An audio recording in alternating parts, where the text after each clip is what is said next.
who helped put this together. First of all, the pre-program and technically group, thank you so much. I want to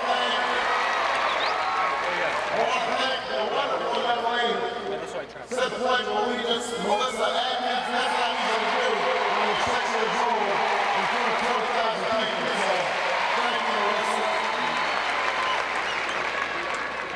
There are many great elected officials, state and local here, but I've got to give a special shout out to 3 of my fellow members of Congress who are just great supporters.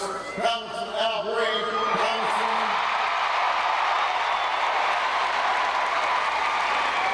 Congresswoman Amy Bernice Johnson, and Congressman Ted Evans. Thank you so much.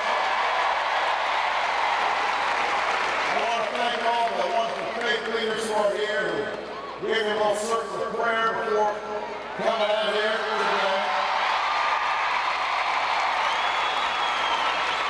I want to thank some wonderful union supporters, SEIU in the House, the United Food and Commercial Workers, and the transport workers. Thank you so much for your wonderful support. Now, there's a little bit of business that we've got to do before we get into the main event. Early voting has started here in Texas.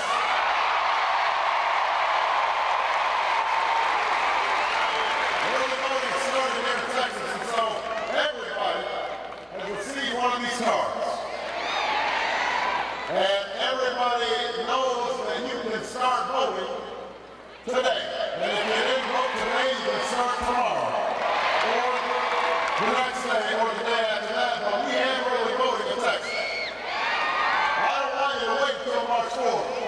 I want you to go ahead and start voting tomorrow here in Texas.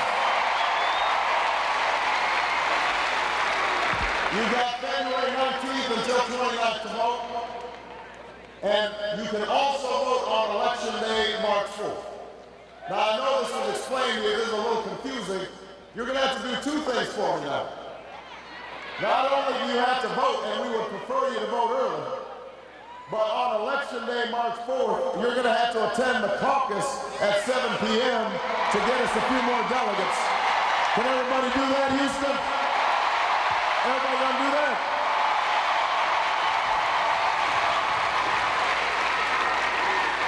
Yes, we can.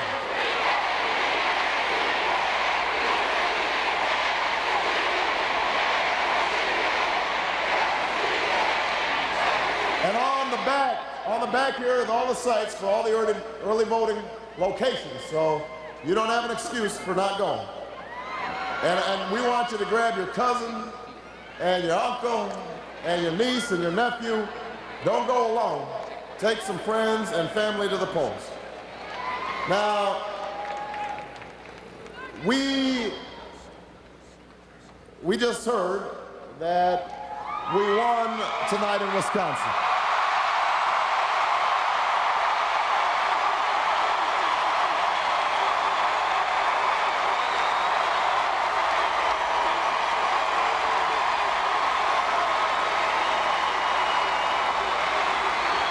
And I am grateful to the people of Wisconsin for their friendship and their support.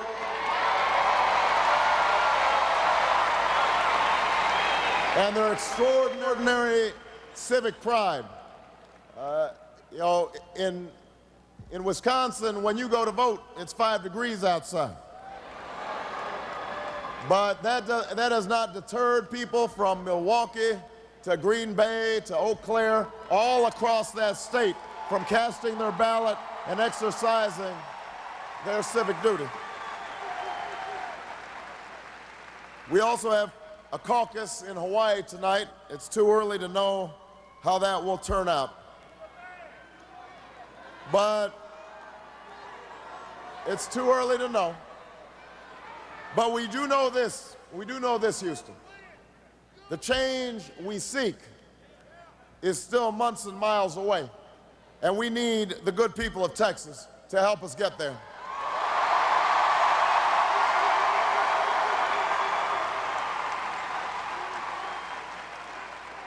We will need you to fight for every delegate it takes to win this nomination.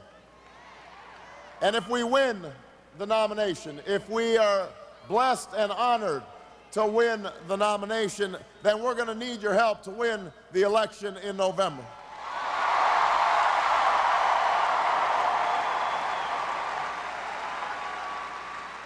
And if we win that election in November, then we are going to need your help and your time, your energy, your enthusiasm, your mobilization, your organization, and your voices to help us change America over the next 4 years.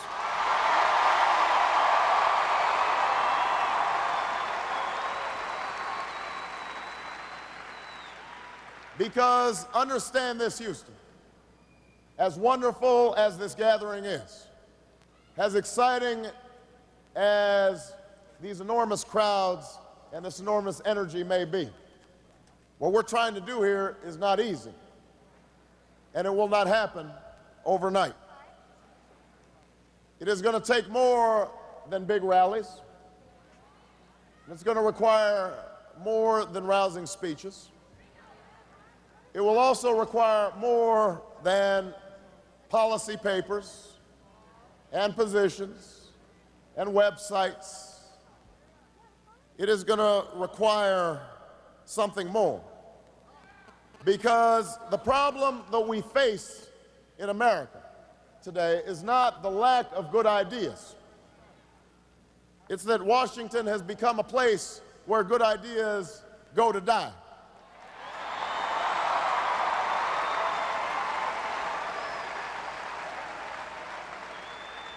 Because lobbyists crush them with their money and their influence.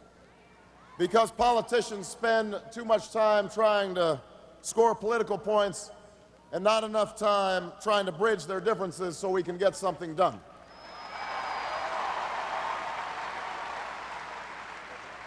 The problem is that we haven't had leaders who can inspire the American people to rally behind a common purpose and a higher purpose. And this is what we need to change today.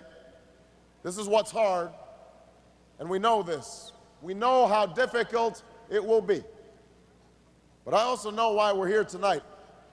We're here because we still believe that change is possible. We're here because we know that we've never needed it more than we do right now.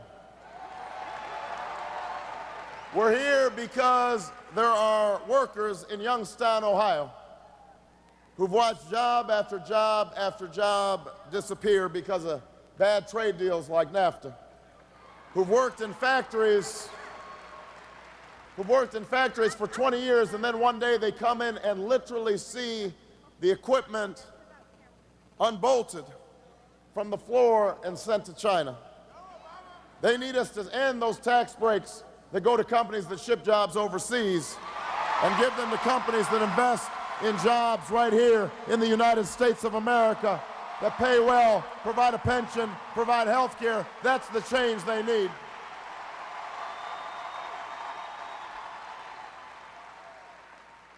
We're here because of the mother in San Antonio that I met just today, just this afternoon.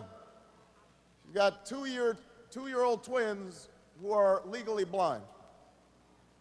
She somehow entered into a predatory loan, and it saw her mortgage payments double in 2 weeks, and has paid thousands in fees to try to stave off foreclosure.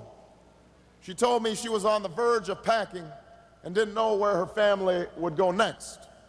She needed us to crack down on predatory lenders and give relief to struggling homeowners who are tricked out of their dream. She needs change today.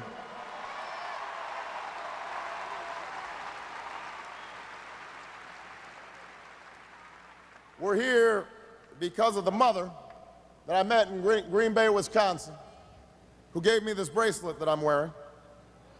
Inscribed on it is the name of her son, Ryan. He was 20 when he was killed by a roadside bomb in Iraq. And next to his name it says, all gave some, but he gave all. We are here because it is time to ask ourselves as a nation if we are serving Ryan and his compatriots and all our young, brave men and women as well as they are serving us. They need us to end this war and bring them home and give them the care and the benefits that they deserve. They need change, Houston.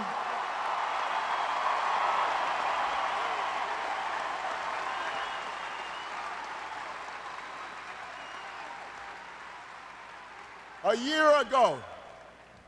year ago, I stood on the steps of the old state capitol in Springfield, Illinois, and I announced this improbable journey to change America. And there were those who said at the time, "Why are you running so soon? Why are you running this time?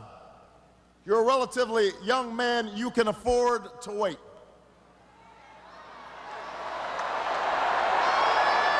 And I had to explain to them, I'm not running because of some long-held ambition. I know that some people have been looking through my kindergarten papers, but that's not why I decided to run.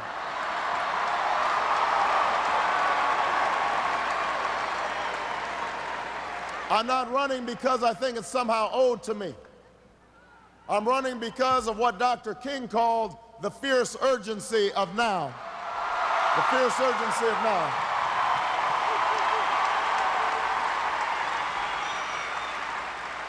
Because there's such a thing, Houston, as being too late. And that hour is almost upon us. We are at a defining moment in our history. Our nation is at war. Our planet is in peril. The dream that so many generations fought for feels like it's slowly slipping away. You see it in your own lives and in your own neighborhoods. The stories I told you are not unique. Everywhere I go, I hear the same stories. People are working harder for less.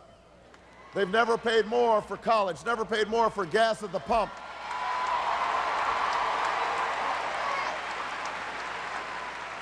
Our healthcare system leaves 47 million people without health insurance, and those who have it are seeing their co-payments and deductibles and premiums going up year after year after year after year. Despite the slogans, our children, millions of them, are being left behind, unable to compete in an international economy. In such circumstances, Houston, we cannot afford to wait. We cannot wait to fix our schools. We cannot wait to fix our healthcare system. We cannot wait to put an end to global warming. We cannot wait to bring good jobs with good benefits back to the United States. We cannot wait to end this war in Iraq. We cannot wait.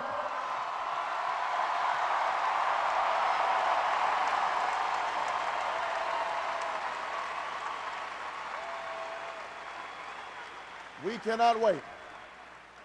And 1 year ago, when I made the decision to run, it was based on the belief that the size of our challenges had outstripped the capacity of a broken and divided politics to solve. And I was certain that the American people were hungry for something new, that they were tired of a politics that tears each other down. They wanted a politics that would lift the country up.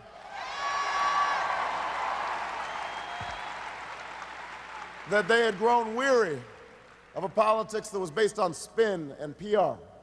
They wanted a politics that was based on honesty and truthfulness and straight talk to the American people. I was convinced, most of all, that change in America does not happen from the top down. It happens from the bottom up.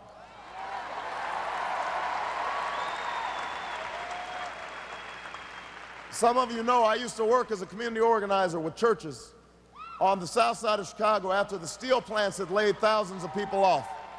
And we brought together black and white and Hispanic to try to create job training programs for the unemployed and bring economic development to neighborhoods that had fallen on hard times. And it was the best education I ever had because it taught me that ordinary people can do extraordinary things when they're given an opportunity. It reminded me that Americans are decent and generous people, willing to work hard and sacrifice on behalf of future generations. And if we could just get beyond the divisions that have become so commonplace in our politics, if we could bridge the divides so that black, white, Hispanic, Asian, Native American, young, old, rich and poor, Republican, Democrat, if we could join together to challenge the special interests in Washington, but also to challenge ourselves, to be better neighbors, to be better citizens, to be better parents, then I believe there was no challenge we could not solve, no destiny we could not fulfill. That was the bet that I made 1 year ago. And I'm here to report, Houston, that after a year of traveling all across the country, after countless miles and thousands of speeches and talks and shaking hands and chicken dinners, I am here to report that my bet has paid off and my faith in the American people has been vindicated, because all across the country, people are standing up and saying it is time to turn the page. It is time to write a new chapter in American history. We want to move forward into a better tomorrow.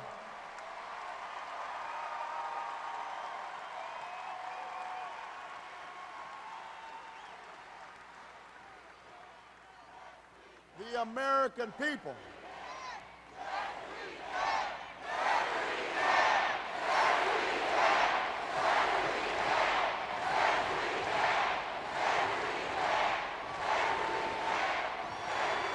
Yes, we can. The American people have spoken out, and they are saying we need to move in a new direction.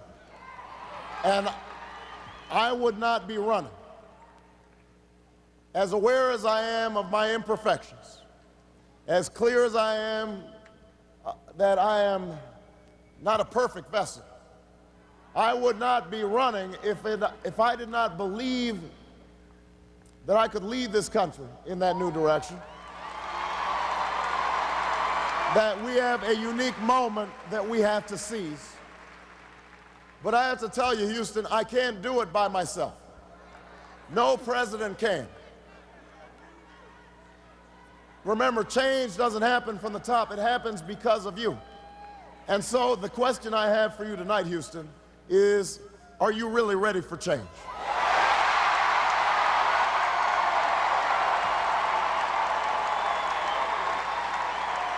Are you really ready for change? Because if you are ready for change, then we can go ahead and tell the lobbyists that their days of setting the agenda are over.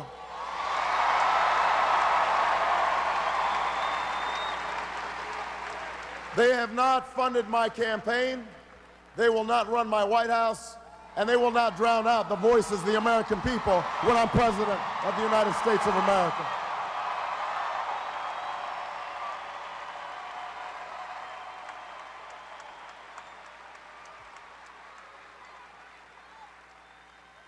If you are ready for change, Houston, then we can stop talking about the outrage of 47 million people with health insurance and start doing something about it. I put forward a plan that says everybody will be able to get health insurance that is at least as good as the plan I've got as a member of Congress. And if you already have health insurance, we will lower your premiums by $2,500 per family per year.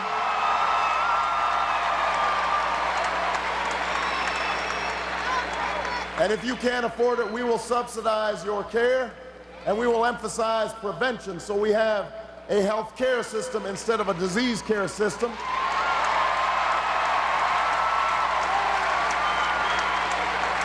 And we won't do this 20 years from now or 10 years from now. We will do it by the end of my first term as President of the United States of America.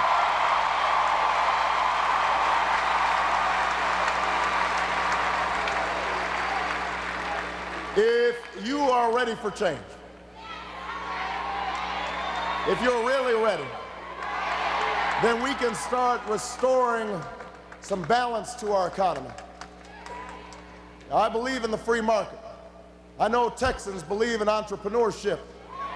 We are an independent and a self-reliant people. We don't believe in government doing what we can do for ourselves. You guys taking on the deck today? Yeah. But when we've got CEOs making more in 10 minutes than ordinary workers are making in a year,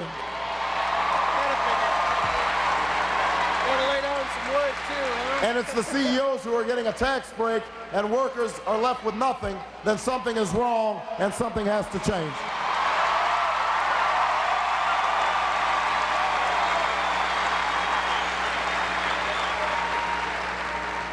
So I want to take away those tax breaks to companies that are shipping jobs overseas. We're going to give them to companies that invest right here in America. And we're going to roll back those Bush tax cuts that went to all the wealthy people. And we're going to give tax cuts to ordinary families, people who are making less than $75,000. We will offset your payroll tax. Senior citizens who make less than $50,000, we want to say to them, you don't have to pay an income tax. You're already having a tough time making ends meet.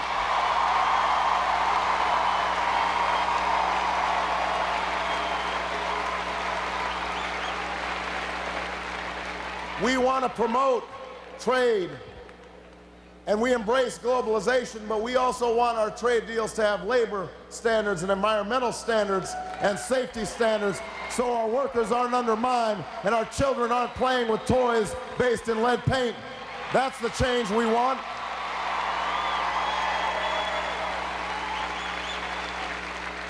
And I will raise the minimum wage not every 10 years, but to keep pace with inflation, because if you work in America, you should not be poor. And that's a goal that we should set for ourselves when I'm President of the United States of America.